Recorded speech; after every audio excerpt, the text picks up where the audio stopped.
Hasil sidang Doni Salmanan bebas dari ganti rugi, picu amarah para korban.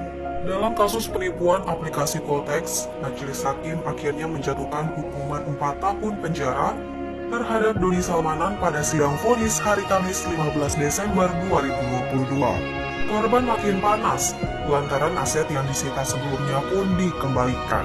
Asetnya bukan main-main, sederet mobil dan motor mewah. Jaksa mengatakan ada 131 aset Doni yang diputuskan untuk dikembalikan. Beberapa aset itu diantaranya mobil Porsche 911, Toyota Fortuner, Honda CR-V, hingga motor seharga miliaran rupiah Ducati Superleggera V4.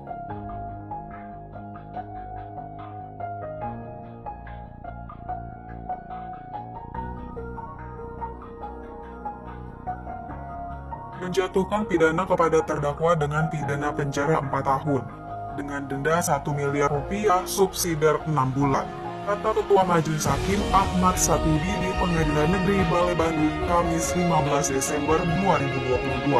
Para korban itu tak terima dengan vonis tersebut. Mereka yang awalnya duduk tenang langsung berdiri dan sempat ingin menghampiri hakim. Hal ini terlihat usai mendengar pembacaan vonis. Para korban Doni Salmanan yang berada di ruang persidangan langsung bereaksi. Para korban sontak meluapkan emosi sambil membentangkan spanduk yang telah dibawanya. Mereka terlihat kecewa atas hasil putusan hakim yang tidak mengabulkan ganti rugi korban dan mengembalikan beberapa barang bukti ke terdakwa serta beberapa barang bukti disita negara. Ada permainan, saya sudah tahu. Saya bikin video. Komisi Yudisial bantu kami, ada jual beli hukum antara hakim dan pengacara. Iqbar, pengacara Doni Salmanan, punya hakim agung. Keadilan hilang, ujar Alfred Nobel di dalam ruang sidang Kusuma Armaja, PN Balai Bandung. Dia juga meminta Komisi Yudisial mengusut semua perangkat persidangan. Menurutnya, keputusan yang diberikan hakim membuat para korban menderita.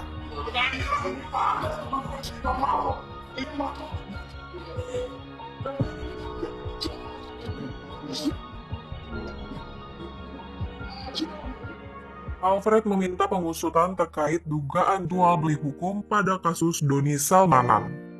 Jangan sampai gara-gara si Iqbar, bapaknya Hakim Agung, semua keadilan hancur, katanya. Woi, itu duit siapa woi? Lanjutnya, Alfred juga mengaku saat ini menjadi tak punya pekerjaan akibat terdakwa. Saya jadi pengangguran gara-gara si Doni. Si Doni ditangkap gara-gara kami lapor. Berarti ada korban, kami korbannya, tegasnya.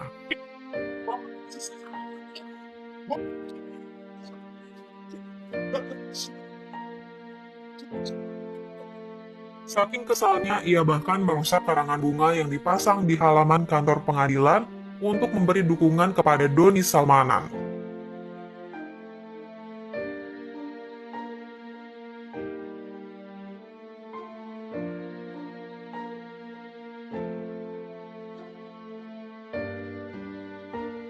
Wakil Ketua Paguyuban Korban Doni Salmanan Ridwan Syarifuddin mengatakan saat ini para korban akan melakukan banding.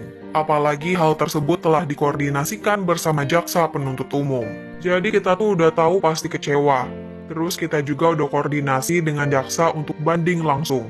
Pungkasnya, dalam vonis Doni Salmanan, Majelis Hakim menyebut dakwaan JPU terhadap Doni Salmanan tentang tindak pidana pencucian uang tidak terbukti.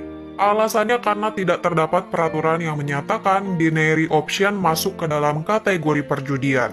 Hakim menjelaskan aset tersebut tak disita lantaran aset yang didapat Doni Salmanan sebagai aplikator aplikasi Quotex tersebut bukan merupakan hasil tindak pidana. Sementara Doni Salmanan tampak menangis saat mendengarkan pembacaan vonis tersebut secara daring. Doni Salmanan terlihat menyeka air matanya sembari menunduk. Sampai akhir pembacaan putusan, Doni Salmanan terus menangis. Sebelumnya, Crazy Rich palsu asal Soreang ini dinyatakan bersalah telah menyebarkan informasi bohong sehingga menyebabkan kerugian kurang lebih mencapai 24 miliar rupiah. Diketahui vonis 4 tahun Doni Salmanan lebih ringan dari tuntutan JPU, yaitu 13 tahun penjara.